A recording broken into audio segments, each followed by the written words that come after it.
also were too busy training and staying out of the streets and not getting into the drugs and so on and so forth. So bottom line is it saved their lives. Yeah.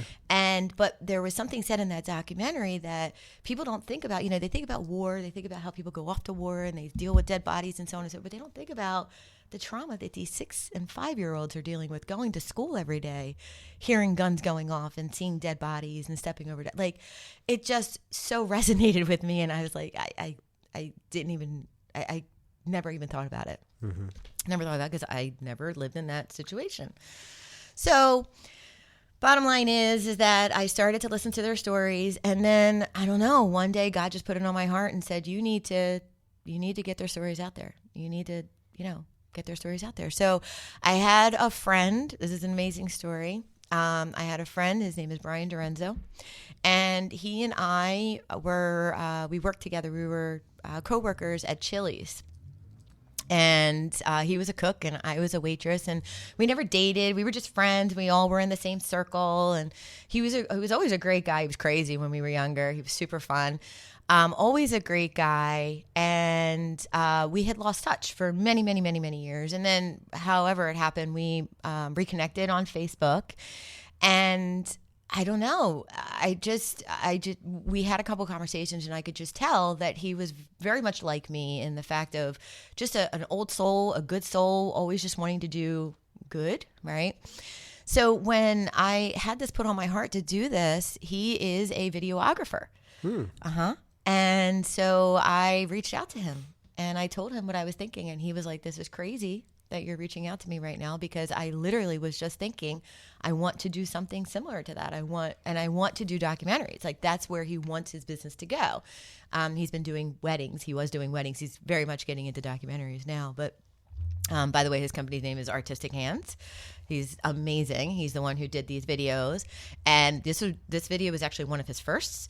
I've seen his work since then, and he just continues to get better and better. He's amazing. But so we got together and we said, all right, let's do this. And we went out, and I already had a connection with the Covenant House because I was going there every other week, and I was teaching the kids finance 101, right? Because nobody teaches you about credit reports and how to balance a checkbook and 401ks and why to save and, how taxes are calculated and all that other good stuff. So that's what I would do. I would teach them that every couple of weeks, and I was blessed to be able to do that. And so I started with the Covenant House, and I said, how would you feel about us doing a documentary for you for free? And they said, we would love it. And so that was the very first documentary that we did. And so we have footage from other places as well. We have footage from the streets of Philadelphia. Again, very powerful stories, very, very powerful stories that just have you sit and think and really just feel fortunate about where your life is and the fact that you do have family and you do have friends and that you do have your health. Health is key.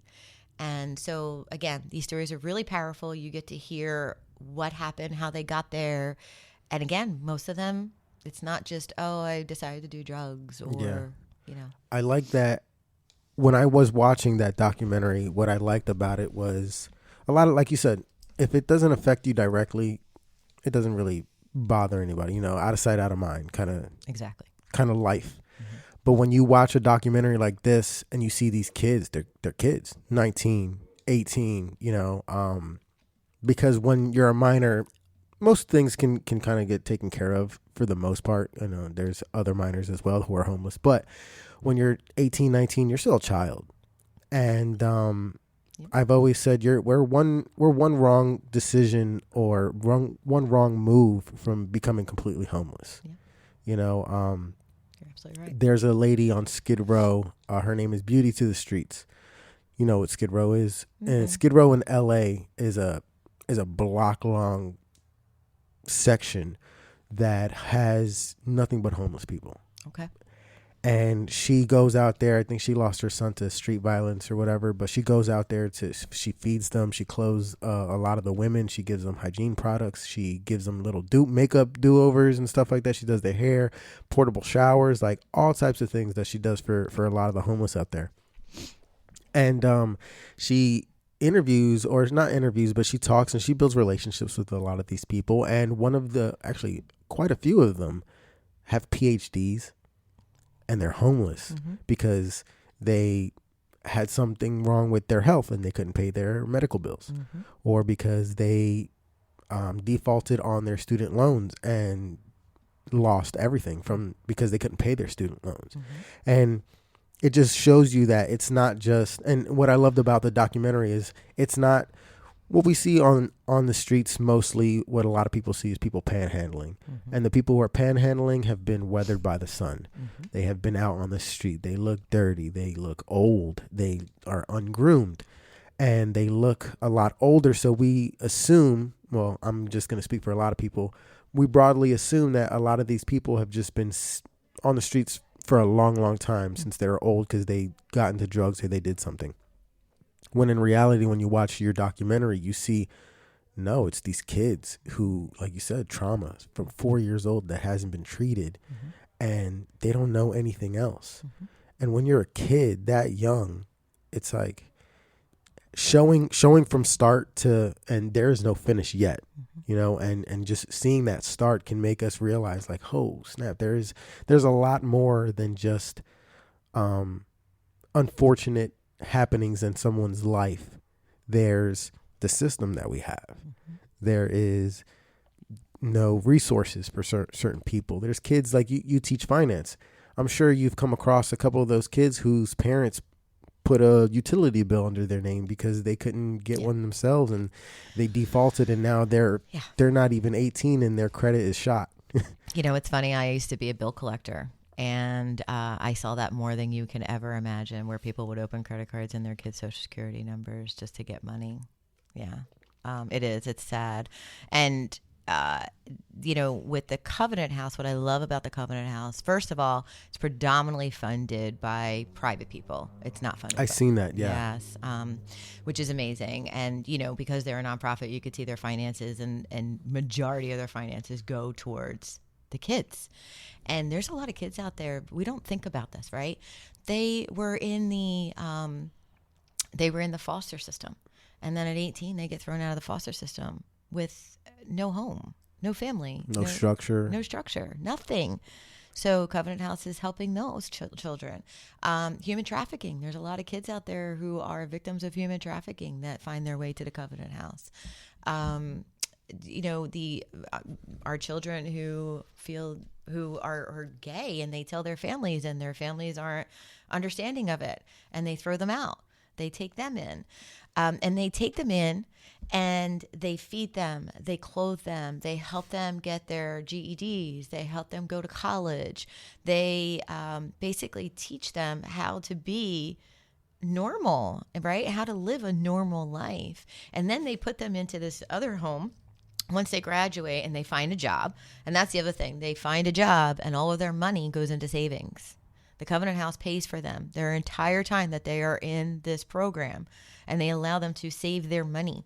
That's huge. It's huge. And then they graduate into this dorm-like home where they share a common space, but then they have their own apartments, and they share that apartment with one other person, and they have a kitchen, and they have the living room and everything.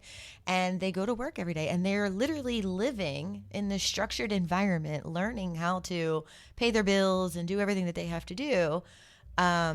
And then they're stood up, and they're able to finally start life on their own. So the Covenant House is not only helping us reduce our numbers on the streets, but they're also preventing people from getting there in the first place. And that's what I love about the Covenant House, right? They're not enabling people. They're not just feeding them. They're not just clothing them. They're actually helping them to help themselves.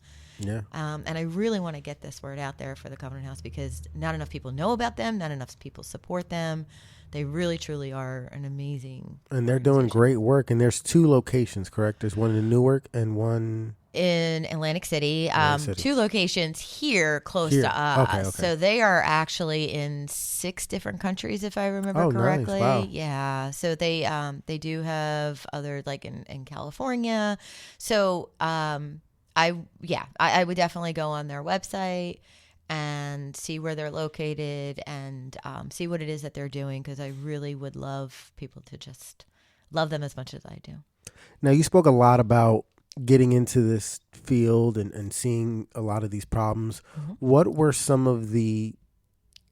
eye-opening problems that you didn't even think were problems until you started working here? Well, so,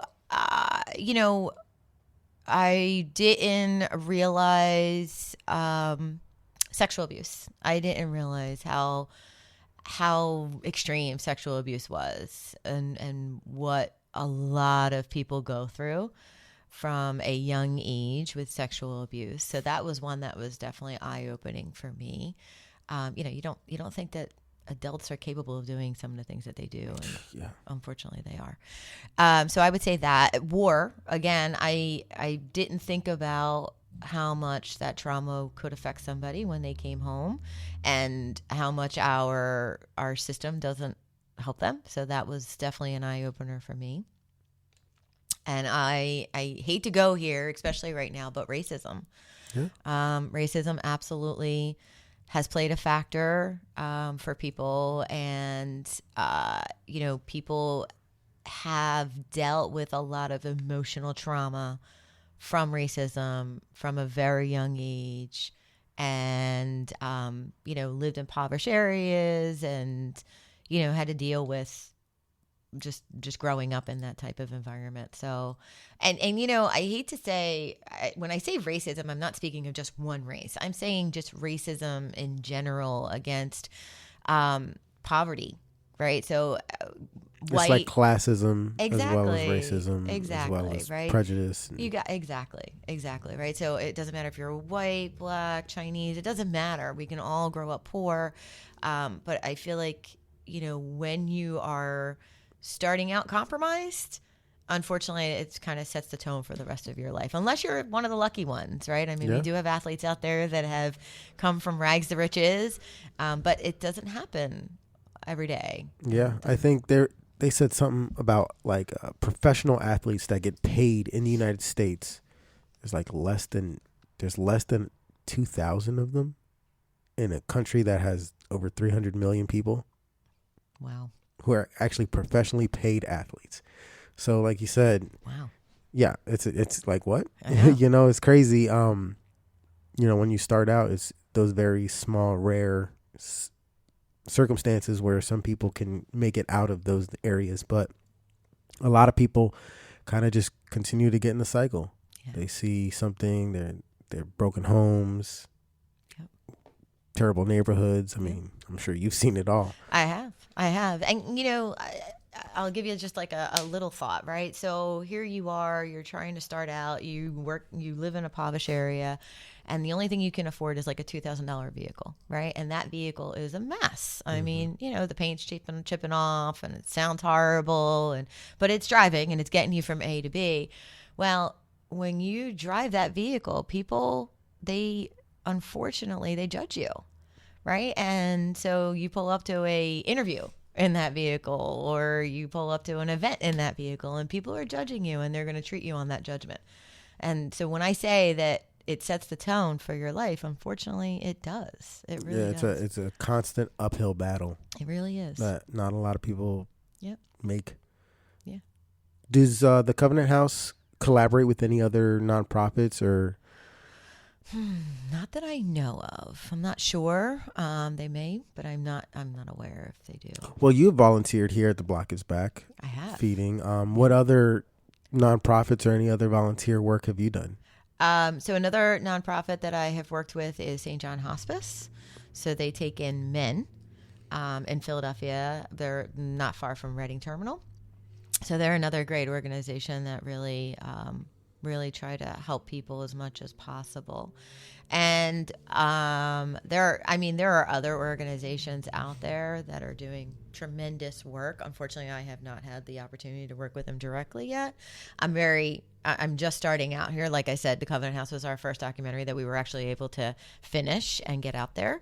But we do have footage from others that we're going to start working on. And to be honest, my dream is to do a one big documentary that gets out to hopefully maybe even Ellen DeGeneres, and we get out there and we get get that story out there. Huge spotlight. Yeah, Yeah. definitely. Yeah.